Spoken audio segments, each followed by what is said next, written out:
안녕하세요. 김재열입니다. 오늘 미추홀 기행 에세이는 강화도입니다. 우리의 역사와 호국의 역사가 알알이 새겨져 있는 곳이죠.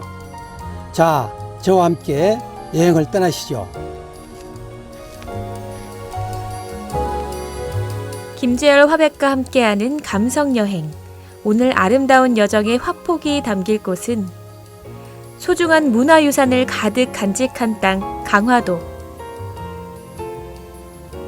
풍부한 먹거리와 넉넉하고 따뜻한 시골 인심이 묻어나는 고장이기도 하죠.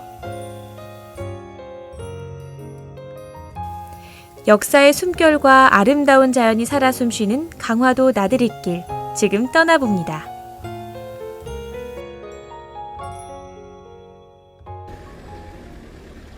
미추홀 기행 그 첫 번째 여정지는 강화도 역사 유적의 보석함과 같은 장소, 갑곶돈대인데요. 가장 먼저 발길이 닿은 곳은 세계 최초 금속 활자를 개발한 고려인의 우수성을 알리기 위해 세운 비석, 세계 금속 활자 발상 중흥 기념비. 그 뒤로 눈길을 끈 건 조선시대 선정을 베푼 벼슬아치의 영세불망비 및 선정비와 자연보호의 일환으로 세운 금표, 그리고 삼중사적비 등 총 67기의 비석들이었습니다.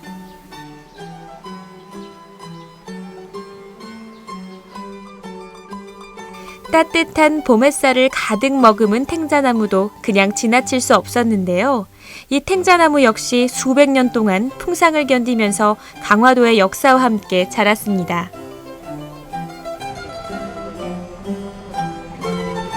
탱자나무가 원래 우리 울타리용으로 쓰잖아요. 워낙 가시가 세서 우리 주로 이제 울타리 축대 또 귀향살이 할 때 그 가신 분들의 울타리 도망을 못 치게 할 수 있는 그런 울타리를 썼다는 얘기도 있고, 지금 이곳에 있는 것은 바로 왜군 침입 때 보호용으로 쓰여졌다는 것이 될 수가 있고, 또 하나는 북방 한계 중에서 탱자나무가 가장 유일하게 여기까지 자랄 수 있다는 하나의 증표가 됐다고 그래요. 성벽 밑에 심어진 소중한 문화유산인 탱자나무는 철조망과 같은 역할을 하면서 적병의 접근을 막는 귀중한 용도로 쓰였습니다. 역사와 함께 많은 추억이 서린 장소, 갑곶돈대를 조금 더 거닐어 봤는데요. 서울의 주요 방어기지인 동시에 외적이 침입하였을 때 왕실이 피난하는 제1의 후보지였던 강화도. 이렇게 갑곶돈대엔 작은 규모의 보루를 만들고 대포를 배치하여 강화 회업을 지켰던 주요 요새의 흔적이 고스란히 남아 있습니다.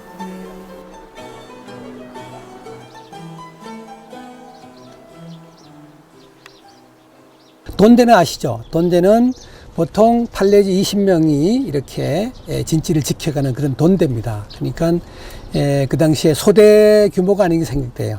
지금 보면 분대나 소대급이 아닌가 생각이 되주는데, 아마 여기 초지 돈대, 갑곶돈대, 이게는 53개의 돈대가 있잖아요. 그 중에 아마 가장 중요한 역할을 했던 것이 바로 이 갑곶돈대가 아닌가 그렇게 여겨집니다.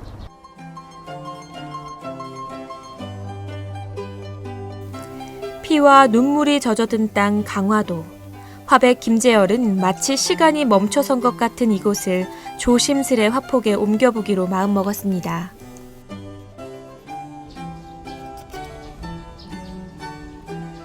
화백의 눈에 띈 그림 소재는 이섭정. 원래 이 자리는 고려 때 강화도를 포위하고 있던 몽고와의 협상을 하던 건물로 이로울 이, 물 건널 섭자를 써서 이섭정이라고 이름 지었는데요. 정자의 이름을 잘 지어서인지 여러 번 있었던 몽고와의 협상이 잘 이루어졌다는 이야기가 전해집니다. 여기 이섭정을 그렸는데요. 그 이섭정은 고려 태조 7년에 그 임금님을 위해서 여기에 부사 이성희가 지었던 이섭정인데, 그게 오래전에 허물어져서 1976년도에 다시 복원된 정자입니다. 신미양요, 병인양요, 또 일본군까지 다 침략의 세례를 받았던 그런 지역이기 때문에 더욱더 안타까운 마음도 없지 않아 있습니다. 그러나 지금 이 계절에 와 보니까 정말 아름다운 이 강화도라는 걸 다시 한번 느끼면서 저는 간단하지만 크로키로 이섭정을 하나 그렸습니다. 소중한 역사의 산실을 고스란히 담아냈습니다. 화백 김재열은 강화도의 숨겨진 이야기를 따라 끊임없이 길을 거닐어 보는데요. 자, 호국의 고장 갑곶돈대를 지금 둘러봤습니다. 정말 이 꽃도 피고 아름다운 계절에 이렇게 와서 정말 좋은 심정으로 있습니다만, 정말 강화라는 것이 지붕 없는 박물관이라는 얘기를 자주 하는데 정말 그렇지 않았나 생각이 되고요. 또 다음 여정이 궁금해집니다. 어떤 곳인지 함께 가시죠. 다음으로 여행길에 배고픔을 잊게 해줄 맛있는 먹거리가 가득한 곳 풍물시장으로 발걸음을 옮겼습니다. 때묻지 않은 자연에서 자라난 풍성한 농산물들이 시선을 사로잡았습니다.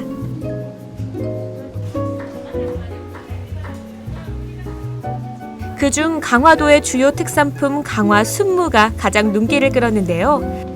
보기만 해도 입안에 침이 고이는 것 같습니다. 아, 맛있겠다. 아주 먹음직스럽네. 아주. 예?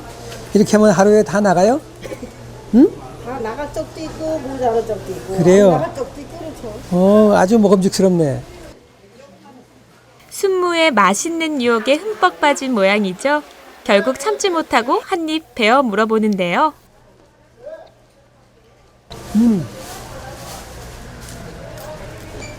아주 맛있네, 특이하고.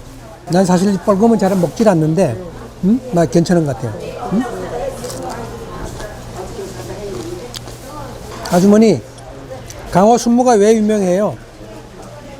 강화도 수모는 딴 데서 나지 않고 강화에서만 나는데 그 특이한 맛이 있어요. 구수하면서 배추꼬리 냄새가 나고 인삼 냄새도 나고 하얀 맛이 특징이 있어요. 순무김치는 맛도 있고 강화에서만 나니까는 각지에서도 많이 오시고. 급기야 포장까지 마다하지 않습니다. 난 이 사실 무 깍두기 잘 안 먹는데 이거 한번 먹어보니까 맛이 좋아야죠. 맵지도 않고 짜지도 않고 굉장히 시원해요.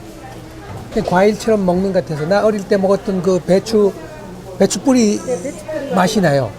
시원해서 좋고 그냥 무슨 짜지 않아요. 내가 오늘 2개를 먹었는데 입맛이 아주 감칠맛이 나는 것 같아요. 아주. 오늘 점심 반찬 이걸로 합시다. 사실 강화 풍물시장의 백미는 오감만족 젓갈이죠. 시장 곳곳 강화도 앞바다에서 잡아 정성으로 담은 짭조름한 젓갈이 한가득입니다. 색깔부터 남다른 강화도 젓갈을 맛봐야만 비로소 강화도의 참맛을 봤다고 할 수 있을 정도입니다.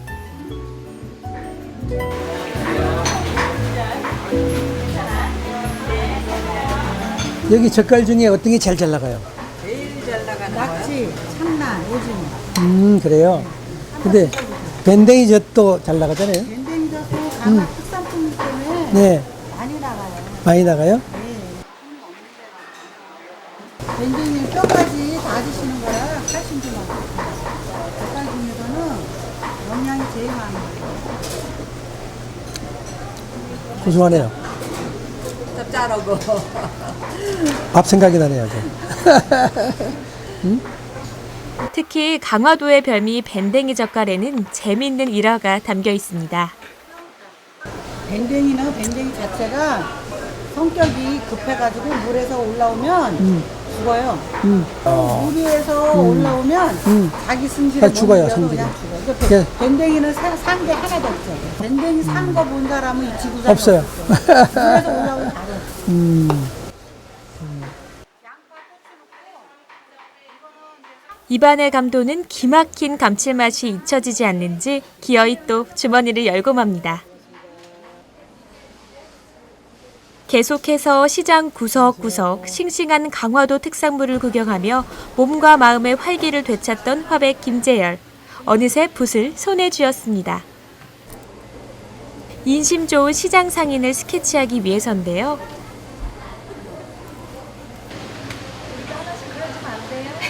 야, 아무나 주냐? 언니 같아야지. 흰 도화지에 붓을 살짝 스치기만 할 뿐인데 어느새 시장 상인의 푸근한 모습이 당겨집니다. 대형 마트나 대형 아파트나 이런 데 많이 가셔갖고 사신 분들이 그런 데는 가면 저울로 딱딱 올려갖고 그람수로 계산기로 딱 두드리잖아요. 근데 여기는 아직까지는 조금 인심이 우아하고 시골의 그 풍경 맛이 있어서 듬도 주고 손맛도 이렇게 듬도 주고. 생긴 대로 아예 생긴 대로 부르셔야지 이쁘질 않는데 이쁘게 됩니까? 이쁘기는 미안해요 아줌마. 아유 이뻐요. 똑 닮았죠? 굉장히 좀 풍성하잖아요. 재래시장에 맞게 말씀을 잘해주셨어요 아까. 그게 보통 마트는 딱딱하고 가격이 일정하지만 여기는 듬도 주고 옛날 인심이 나는 그런 재래시장 같다 그래서 지금 아주머니 얼굴이 모습에서 그런 좀 모습이 나타나요. 아주 이뻐. 언니 모양 똑같아. 아유, 네, 영정사진 할 거예요. 시장 상인도 그림 선물이 마음에 쏙 든 눈치입니다.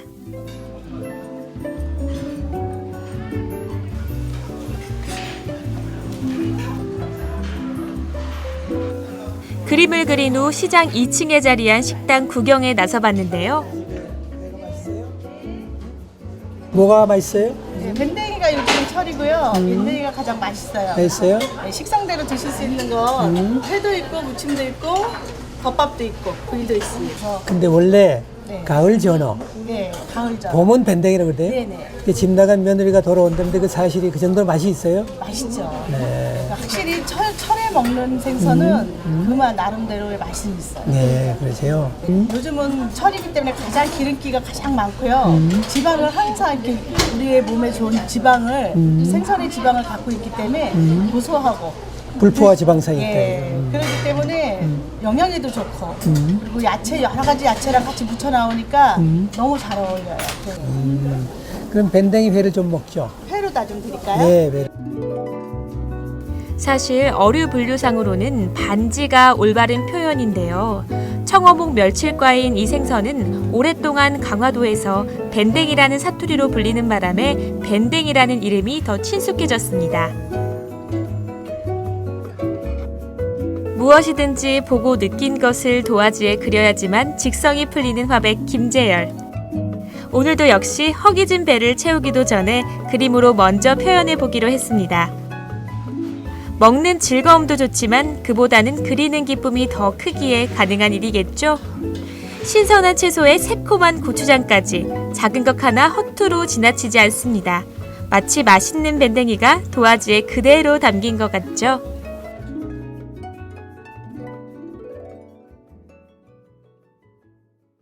이 밴댕이가 워낙 지방이 많아서 부드럽습니다. 너무 맛있어요. 예, 아주 부드럽고 몇 번 씹지도 않는데 그냥 넘어가면서요. 아주 맛있네요.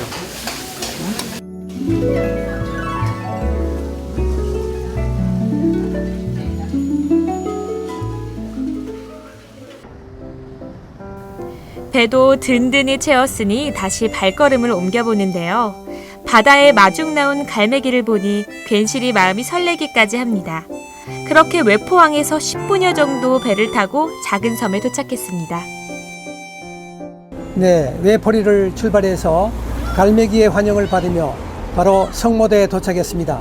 과연 다음에 여정지가 어딘지 기대를 가지고 다시 출발하겠습니다. 미추홀 기행 강화도편. 어떤 재미난 이야기들이 마지막 에세이로 담기게 될까요? 도착한 곳은 강화군 삼산면에 위치한 절 보문사. 산사를 오르다 보면 많은 사람들의 바람을 가득 담아 절대 무너지지 않을 것 같은 돌탑이 먼저 반겨줍니다.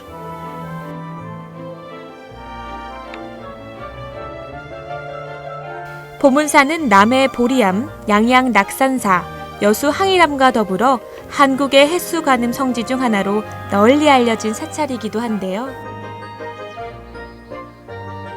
마의 석불 좌상으로 오르는 길목 중간쯤엔 용왕님과 스님만이 아는 소원의 병도 가득합니다.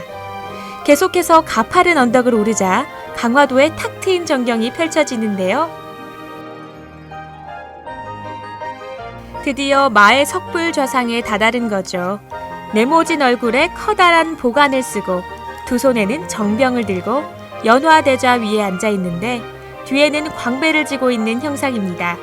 이곳 역시 보문사에 오면 반드시 들러봐야 할 명소 중 하나입니다. 그리고 열반 당시 석가모니의 모습을 자연석 그대로 조각해 모신 와불전을 둘러보았는데요. 이곳에 들어가면 부처님이 옆으로 누워서 은은한 미소를 풍기기 때문에 마음속에 억압되어 있던 무게가 싹 달아나 버리기 쉽습니다.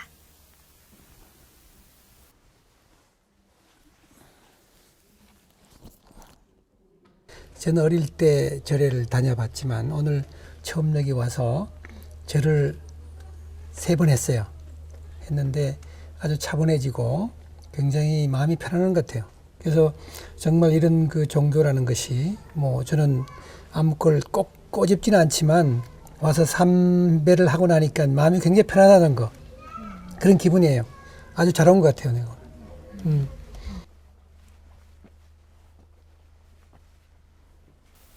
와불전을 나선 화백 김재열. 천인대에 조성된 500나한도 거닐어 보는데요. 진신사리가 봉안된 33 관음보탑을 중앙에 두고 500나한이 감싸는 형상으로 이뤄졌습니다. 이때 나한은 부처님의 제자로 아라한과를 중득한 존자를 말한다고 합니다.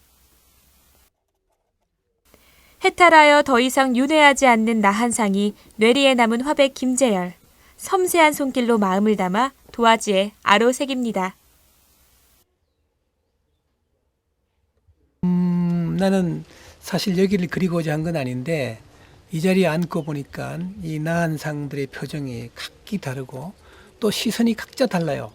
웃는 모습과 또 천진난만한 모습, 이런 것들 보면서 야, 참 인생에 우리 인간들의 모습이 다 이렇지 않았을까 하는 생각이 들어가서 갑자기 하나를 그리고 싶어서 그렸어요. 사실 이렇게 자세하게 관찰한 적이 없는데 정말 표정이 아주 재미있고 또 내용은 잘 모르겠지만 이분들의 표정들이 각기 의미가 있고 뜻이 있지 않는가 하는 생각이 들어가서 오늘 퍽 의미 있는 스케치를 했다고 생각되어집니다. 500나한상의 고결함을 가슴속에 간직한 채 보문사 석실로 향합니다. 천연동굴인 보문사 석실에는 재미난 전설이 내려져 오고 있다고 하는데요. 여기 이 보문사 또 특히 석실에 대한 얘기를 좀 듣고 싶네요. 설명 좀 부탁드릴게요. 네, 여기 있는 계시는 부처님은요, 강화 앞바다에서 어부들이 건져 올린 부처님이세요.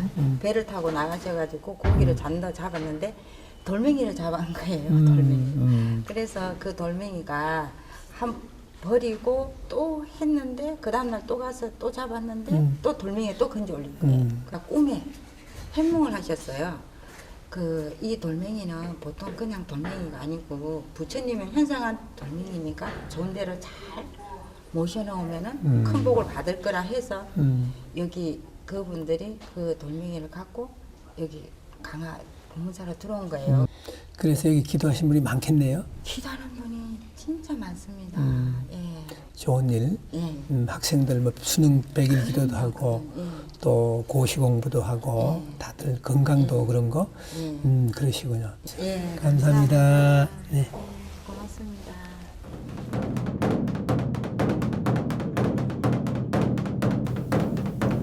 보문사 석실을 나서자 웅장한 법고 소리가 산사 전체에 울려 퍼졌는데요. 중생에게 깨달음을 주기 위한 두드림인 법고가 시작된 거죠.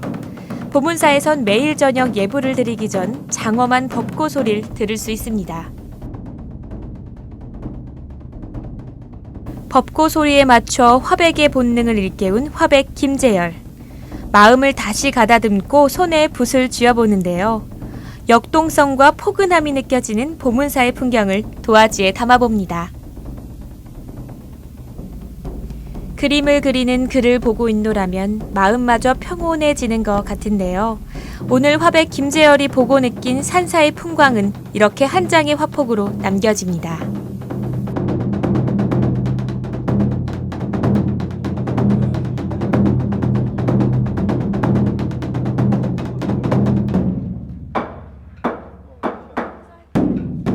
네, 이 실록의 보문서를 담았습니다. 지금 앞에 보이는 제 그림 소재는 와불전을 중앙에 두고 좌우에 느티나무가 있는 고목을 중심으로 해서 오색 등들을 다른 모습을 이 화폭에 담았습니다. 이 사람들도 아름답고 또 이런 오색 등도 아름답고 녹색과 서로 대조를 이루면서 짙은 녹색도 아니고 연두색도 빛이 나잖아요. 너무 아름답습니다, 저는. 화백 김재열의 특별한 감성이 녹여진 미추홀 그림 에세이. 강화도에서의 마지막 여정은 이렇게 새겨졌습니다.